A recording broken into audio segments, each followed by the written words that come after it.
Hello and welcome back to the Loop Marketing Podcast. Today we are joined by Coegi's SVP of Marketing and Innovation, Ryan Green, and our Director of Innovation, Savannah Westbrock, as they discuss and demystify generative artificial intelligence. In this episode, you'll learn the potential uses and limitations of generative AI tools, why AI is such a popular topic at this point in our history, and how to navigate these powerful but still imperfect tools to get the best results. Let's get started. So welcome to the Loop Marketing Podcast. My name is Ryan Green. I'm the Senior Vice President of Marketing and Innovation at Coegi. And today I have tapped one of my employees, Savannah Westbrock, who is our Innovation Director and the founder of our Innovation Department here at Coegi. Thanks for coming on the podcast. I kind of forced you to, so you didn't have much option. Yeah, no, I think this is going to be really great. I'm excited to have kind of a looser conversation with you about AI. We have 7 years together of bouncing around on topics like this and making kind of loose predictions, critiquing tech that we see in the space. So I think knowing everything that has so rapidly changed, not only with performance AI that we've been using constantly as programmatic buyers, but also now with generative AI affecting marketing in so many different ways, it's going to be a fun conversation. Yeah, greatly looking forward to it. And this has been a long time coming. You know, Coegi's been pretty quiet about generative AI, and that has been a very conscious decision, knowing how impactful generative AI can be, how headline driven the conversation has been too. We wanted to be very deliberate and focused in the way that we synthesize all of the information and misinformation about generative AI, how people are talking about artificial intelligence generally with a lot of the headline chasing and armchair opinions of the Twitter sphere around the topic. It's not that we've ignored it, and it's not that we're not even practicing working in those tools, but we wanted to be really cognizant of the advice that we're giving to clients. We weren't going to be an agency that was going to spin up an AI division six days after OpenAI came to market, like some of our competitors have. We knew that we had to take a very comprehensive look at the technology, not and maybe foregoing being the very first tip of the spear, first mover on that, to be able to do a true due diligence to understand the impact. It's still changing every day, so that the analysis that comes out of this podcast today could be different than what we would say 3, 6, 12 months from now. But there's enough concrete for us to start to put a point of view together. And Savannah, you've really led that that research for us. So first, maybe a good topic would be to talk about the historical context of AI and how we have been using machine learning, artificial intelligence at Coegi since our inception, and what's different about the conversation today as it relates to generative AI. Yeah, that's a great place to start, because I think part of why we were a little bit quiet in the beginning was we were looking at all of this sudden marketing coverage of AI and kind of scratching our heads, wondering, okay, what is so new to this conversation? Why does it seem like everything is suddenly being called AI? Why are we slapping that label on every new piece of technology? Whether it's truly genuinely an AI or if it's some like secret sauce in quotation marks algorithm, if it's just a fancy Excel macro, we're calling it AI now. So part of our process has truly been evaluating, like you said, Ryan, trying to be really methodical and understanding, is this something that's truly net new and plays into the developing technologies that we're seeing come out of, the past 6 months? Or is it just kind of, marketers doing our marketing role and kind of slapping a fresh coat of paint on some old tech? But even then, these tools, part of their benefit is that they can teach themselves. So whether it is truly those generative AI pieces that are capturing that public interest and public attention, like Chat GPT, like Midjourney, or if it's just the marketing platforms that we're using every day start to get a little bit smarter and a little bit faster with their decision making, we've had to be really diligent, to your point earlier, about knowing what this tech actually is, so we feel confident when we're making those recommendations to clients or when we're using these tools internally.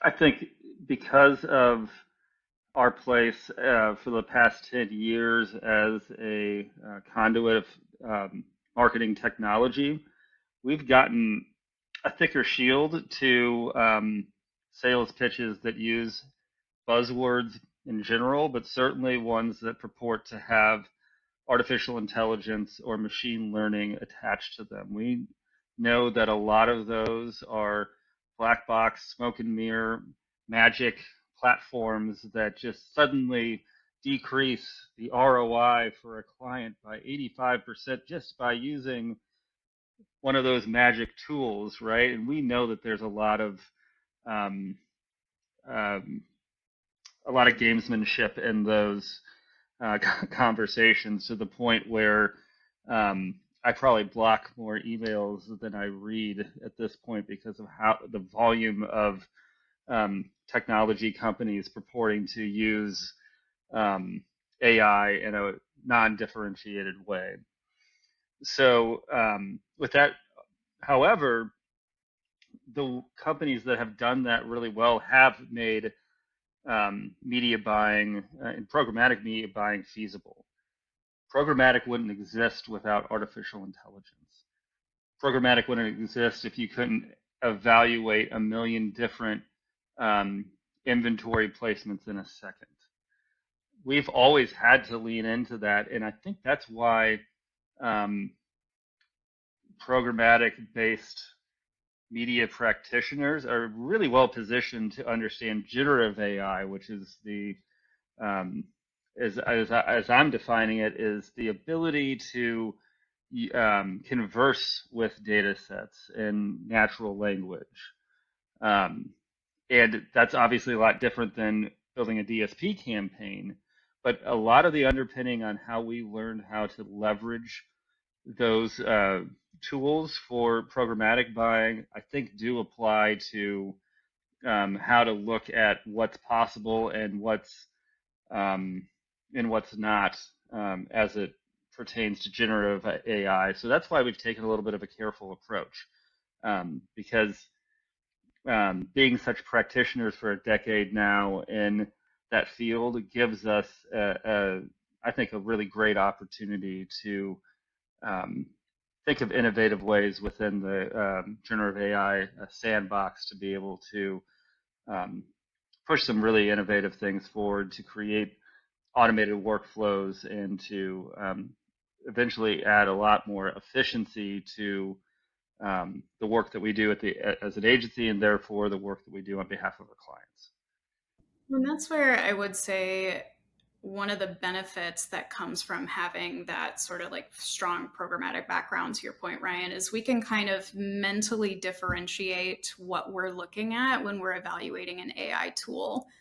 AI is one of those really large terms that is applied in several different ways. So when we're looking at something and trying to evaluate how it would best fit into a strategy, or if it's something that just gives efficiency to our internal teams, or if it is something truly innovative and brand new that might warrant a really intentional testing strategy, what we've looked at is this something that is a little bit more logic based, which most machine learning algorithms that we talk about when we're looking at a DSP or a buying platform or some other sort of marketing technology, oftentimes those are really advanced, like if this, then that type of statements. And those are really straightforward for us to say, okay, let's give it this much to test. Let's see if it can really just handle throwing the keys to it, or what amount of human oversight is needed here. Whereas with these generative tools that are really capturing the headlines, the public attention, It really feels like the floodgates sort of opened about 6 months ago. And part of what our job has been is to remind clients, for the most part, these tools are still kind of in sort of a public beta test, right? They're really exciting. There's a ton of potential for the future, but they're not quite ready to fully take over the responsibilities of building, a full campaign from start to finish. They're not quite legally safe enough yet to generate your entire creative strategy using them. There's just a lot of questions where it's encouraging to see the future, but we do have that responsibility to ourselves and to our clients and the partners that we work with to say, okay, but let's look at, these 9 different questions that we have about this tool before we truly do genuinely test it the same way we might with a logic-based AI that programmatic has a long history with. That's a really good distinction. The logical or Boolean logic that can be used a lot of the times in building audiences and federating those audiences to platforms does have a different look and feel to the guardrails that you can put on generative AI. It's harder for us to know the source of content that comes from generative AI. I know Congress has had a lot of questions, and I know that you were literally spent 6 hours on C-SPAN one day when I came into the office watching congressional hearings. I don't know if that was the first time that you've been on C-SPAN on the. Thankfully, it was only 4 hours, and the time I had done that previously was the TikTok ban question. So very related to my job. It absolutely was, and I'm glad we had somebody watching. But as you were looking at that and developing your own point of view as to how generative AI can and should or shouldn't work on behalf of marketers, what are the couple of things that you look at as areas of opportunity and areas of caution when looking at generative AI specifically? Yeah, the congressional hearing was truly a wild thing to sort of listen to because, at least on the topics that have been relevant to our industry, it was one of the first times I've ever listened to those committee members ask questions that felt really informed and relevant. So, for a part of it, it was a breath of fresh air. We didn't have any of those like Senator we run ads moments. Like, the internet is a series of pipes, I believe. Yeah. exactly. The questions being posed seemed very informed and relevant, as I said, and the responses were fairly encouraging. From Sam Altman was there, the head of OpenAI. We also had some academics, some AI ethicists, and a lot of their conversation was focused on more far-off implications, but things that could affect the way that these tools develop. So part of their concern, obviously, was with privacy. When you are using those tools, when you are prompting them, when you are uploading documents to them and asking them to summarize it, do they learn from that data that you have shared? Do they share it with other tools? If you upload something into ChatGPT, does it become a part of all GPT tools, anything using OpenAI's API? And some of the answers were truly in the realm of, well, if I tell you, I'm giving my competition information that I don't want them to have. We're in an interesting spot with this technology because I feel like we're kind of in like a gold rush and a space race at the same time. So part of the reason I say like so many of these tools are still kind of half baked or in that beta test is because OpenAI making its tools public last year really started that clock and started that race where even though folks like Google and Meta and Microsoft, they'd all been working on artificial intelligence for decades and exploring those type of applications. Really, AI has been a part of programming since, the 50s and 60s, theoretically. But now we're in this spot where, ChatGPT got so much immediate worldwide attention and so much excitement there's really a lot of money to be made in being the first company that gets it right. So a lot of these tools that are rolling out, if we're going to use them in a marketing context, I think it's just important to have that critical eye, that little voice in the back of your head saying, okay, this is an experimental tool, this is half baked. If it's free, the reason I have access to it is because it's learning from how I use it. Like, I am kind of a volunteer tester of this tool. I know you've used these tools for a little while too. In your actual experience, have you seen how scarily accurate have you seen things, or have you seen clear deficiencies? I'll give you an example. I asked it to um, put a recipe together with some kitchen sink type. I have 6 things left in my refrigerator. Can I get a recipe for it? And they wanted me to add eggs to this recipe when it was not part of the ingredients that were listed as the um, on there. Luckily, I had an egg and was able to finish making dinner for my family. But I was like, yeah, that's a clear error, right? What things have you seen that um, have amazed you, and what have you seen that is lacking from an accuracy standpoint? Yeah, that's such a good question because there's so much we could talk about here.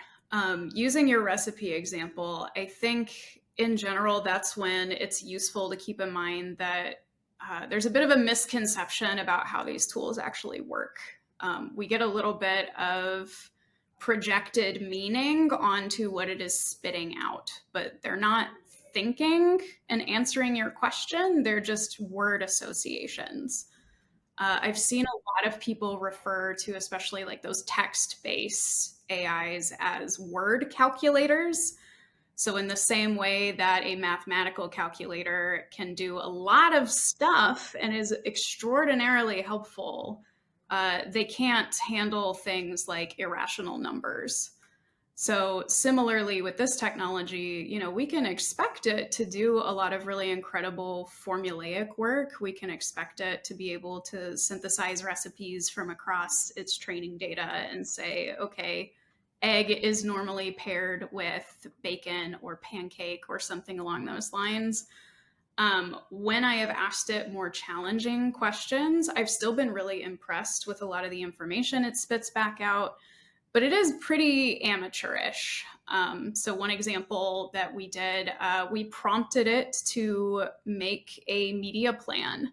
So we got a question from one of our clients of, hey, how would you recommend this goal? What would we want to do here? We plugged it into ChatGPT just using the exact sort of language, kind of spiffied up to where we weren't revealing anything proprietary to it. But what it answered, when we were looking at it, it was solid. None of it was wrong. It was just a little sophomoric. It looked a lot like what you would see from like a Marketing 1000 class project. And that's designed that way on purpose to get to the maybe not the very lowest common denominator, but to a ninth grade reading level and not a collegiate reading level, right? Or to basic to intermediate thinking and not necessarily advanced. I think that's supposed to be a feature at the moment of where they're trying to put guardrails on the technology. Would you agree with that? Well, it's not so much, by my understanding, like a guardrail as much as it is just how the tech actually works. So I really appreciated how the Washington Post's explainer laid this out in terms of how these tools actually think, quote unquote. They know that the sentence, the cat goes to the litter box, makes more sense than the dog goes to the litter box. And similarly, they know that the dog goes to the penalty box probably is not a sentence that makes sense to spit out. But, being human beings, we know there may be some crazy wild thing where a dog somehow gets on the ice and has to get put in a penalty box, right? So it's going to take a little bit of time for any sort of like nuance or wild, wacky things actually make sense, because they've been explicitly trained, to your point, to look for what is the most probabilistically likely group of words that I need to return here. And so since it's trained on, this pile of information, whether it's websites that are hosted on Google's, whatever its hosting source is called, forgive me, or whether it's what has actually been uploaded to it, it is looking for those commonalities and those denominators, because that's just what it's trained to do. So I'd like to get into a couple more marketing specific questions that seem to come up. I'm sure you'll know a couple of them. One is generative AI going to take the job of copywriters? Do you think that if you were a copywriter, you should be scared for the future um, of your job? I think if a brand can use the current state of this technology to replace its copywriting, it's probably not producing copy that's really worth reading or that is going to resonate with their audiences. I've got a good example of this actually. McDonald's in Brazil did a really interesting outdoor ad pretty quickly after ChatGPT was released, where they just asked it, what is the most iconic burger in the world? And the answer was the Big Mac. And all they did was take the response from ChatGPT. They kind of color coded the paragraph to where it sort of looked like a burger. It was very cute. But the more impactful ad was the one Burger King then took out right next to it. And they just asked, and which is the biggest?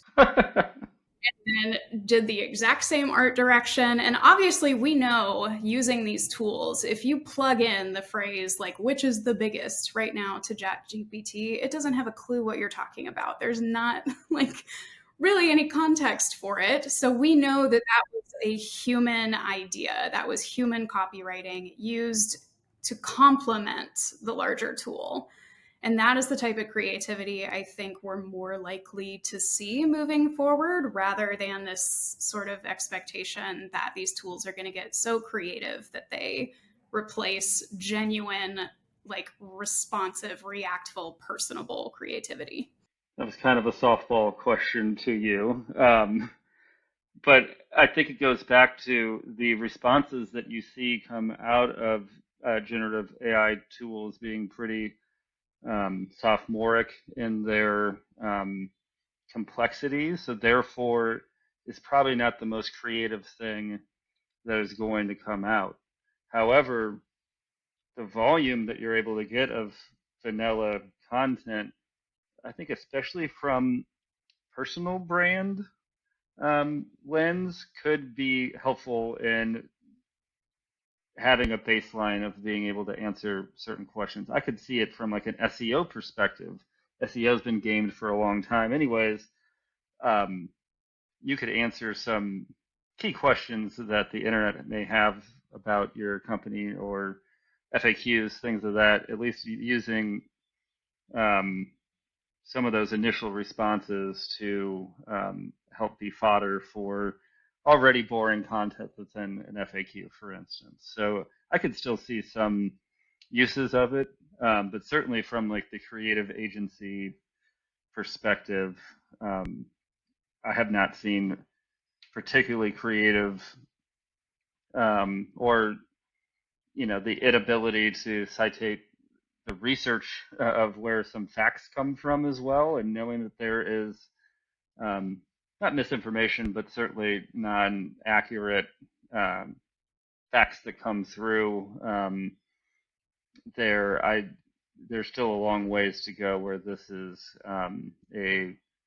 viable replacement for a researcher, for a copywriter, in my opinion.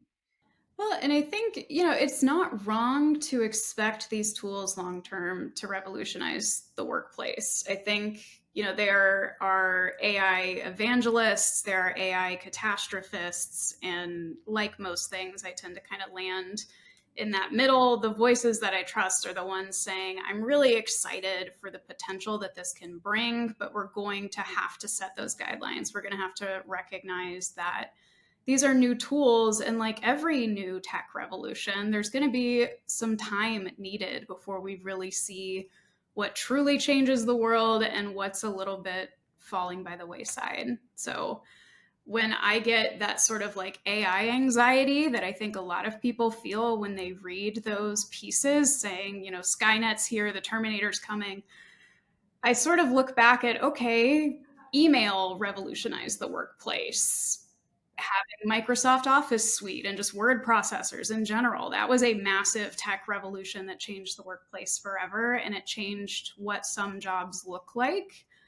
But where I have kind of landed after doing all of this research is thinking we need to be comparing this less to, a massive new paradigm shift and more to just the way that tools have evolved over time naturally, and how some of them have really become commonplace and others we've seen sort of just fizzle out. So speaking of guardrails, um, how have you advised organizations, including our own, on how to bring AI tools into the workplace for testing, for the greater company's understanding, and what advice would you have on the types of people that within an organization that need to have buy-in, who needs to be consulted when considering um, more formally bringing generative AI tools to the workplace?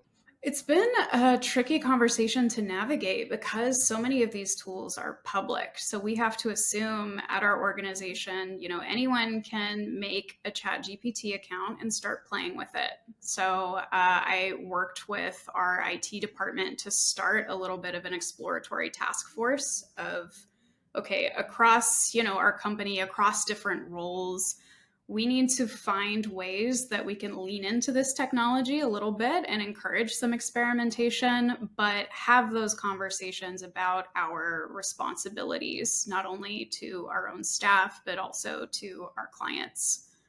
So, for example, some of the questions we're exploring are, do we have a specific AI use agreement in our handbook that says things like, I will not upload my client's private contract information into a public tool? Some of those are low hanging fruit, and some of these things we truly don't have answers for yet. But the purpose of setting a very intentional, methodical task force up top is so you're not just sprinting at the pace that these tools are being released, but rather you're looking at the technology as a whole and trying to anticipate how my role will change, how my coworkers' roles will change, how our engagement and interaction with our clients will change, and what we should be doing, at least internally, before broader society and broader workplace kind of catches up to the lightning fast speed that the tech is moving in right now. That deliberance is very much appreciated, and I think is the way that we would advise organizations to look at bringing this in, because it does. Um, there's a risk and reward, and there's certainly a decent amount of risk. In particular, Coegi has a lot of brands and clients that are in sensitive categories.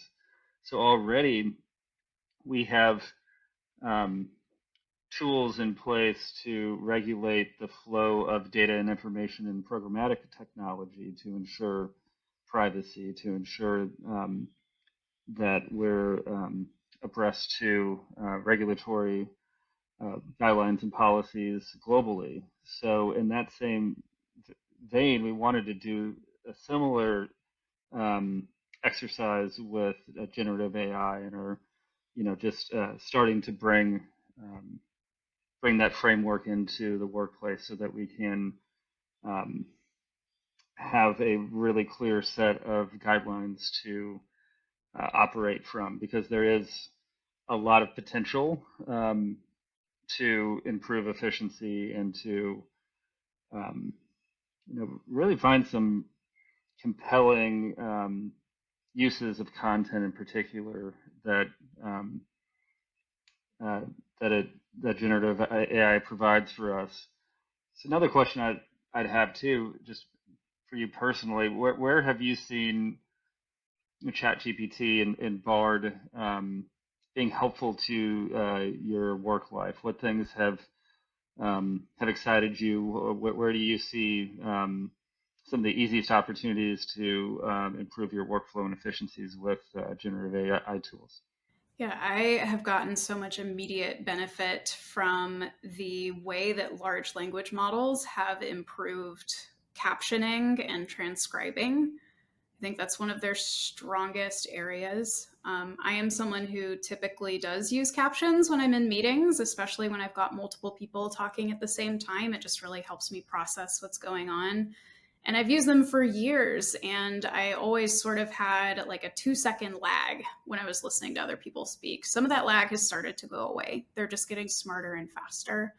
But additionally, we were chatting about this of the difference between really listening and note taking and that pressure that people feel sometimes, especially when you're at a conference or a meeting that's really critical. You want to make sure you capture every word, but you're also at some point, you kind of tune out of the actual conversation and you're just acting like a scribe, or a college student at a lecture who isn't really participating.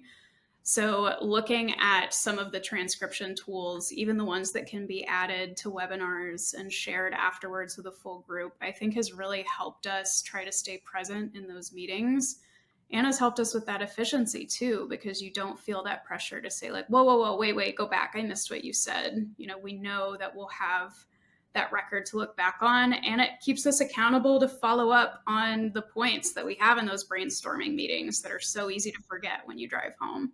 It's very hard to both be an active listener and a note taker at the same time. And a big part of communication is active listening. And that's not just listening to the words, but the body language, the facial expressions that your counterpart, the people in the room have. So having that automated, in particular in meetings where you know that there are a variety of types of communication styles, if there's a big, boisterous, big thinker in the room next to somebody who's like pure analytical, I've found being able to go back to my notes there, and it has been very valuable. So I think it's something that allows us to be much more present, especially in with video conferencing as more of a norm than an exception. That's certainly part of it too. What about for you? I mean, I appreciate you've done a really great job of keeping this conversation moving, but I feel like we kind of slipped into you interviewing me at some point. What are you excited about, Ryan? You know, I actually am a little more bullish on the possibility of um, content to be produced faster, and hopefully with more access to research that would take research in particular.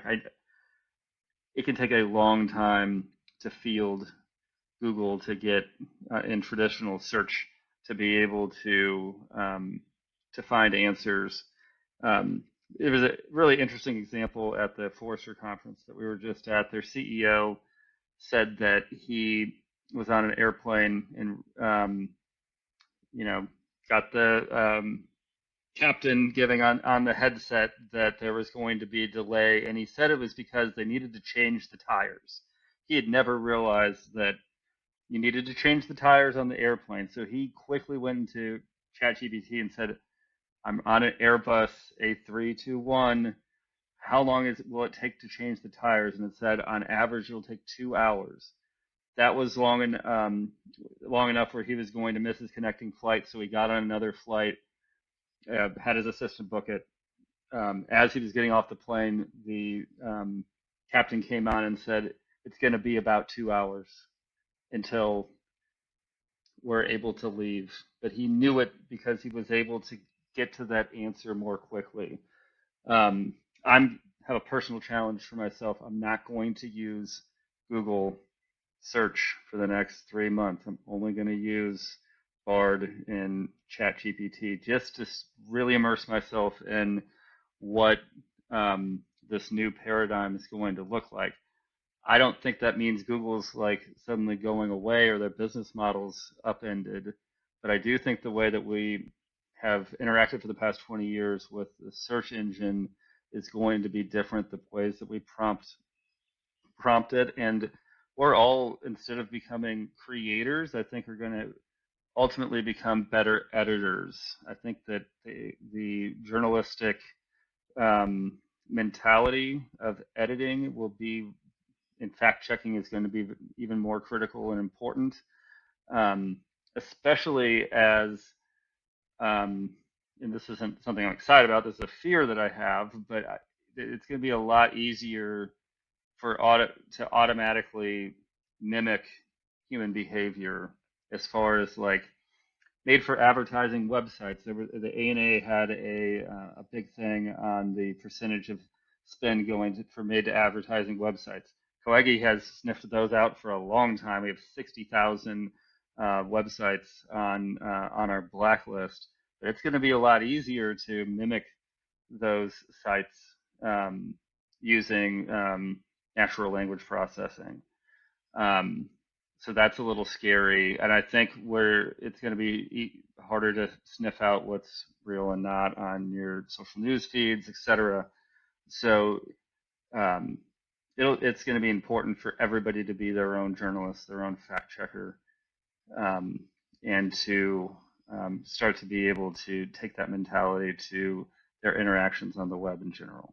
And that's where I'll return to a question you asked me earlier about advice I would give. My two biggest pieces that I have been sharing with our teams and with our clients over and over are related to misinformation and the need for fact checking. The first being just the simple fact that most of these public tools, their knowledge, if you will, cuts off in 2021.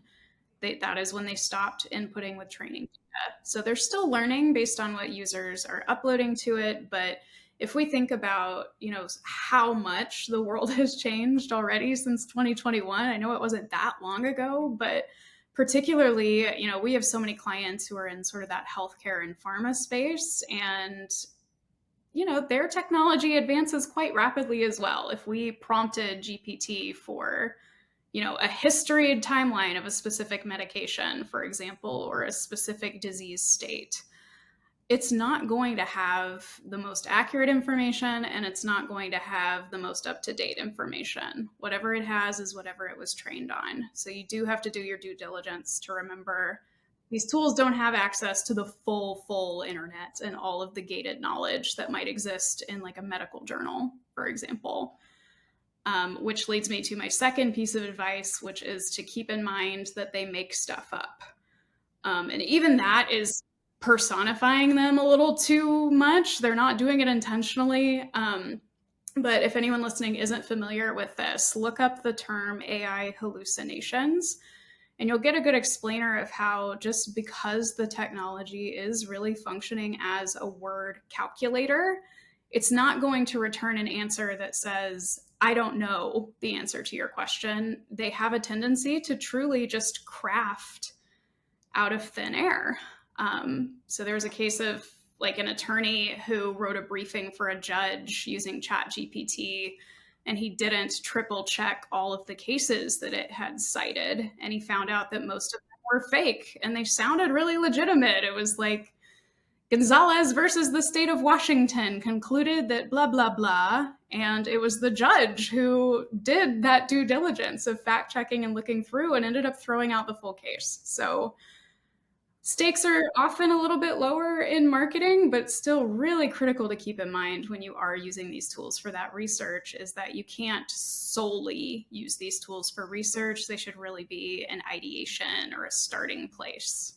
Yeah, that's incredibly important. The research part and the fact checking still needs to be done today the old school way. You need to go to the sources, look those things up. It's the same as not just trusting Wiki because it's on the Wikipedia page, right? It's a long way from replacing a research analyst. That's for sure. But where it has more promise, in my opinion, would be maybe in like organic social for headline generation, looking at paid search and volume of headlines and descriptions and keywords, and as I said earlier, also SEO and being able to answer some of those base questions that the internet may be asking around topics that you want to have authority in.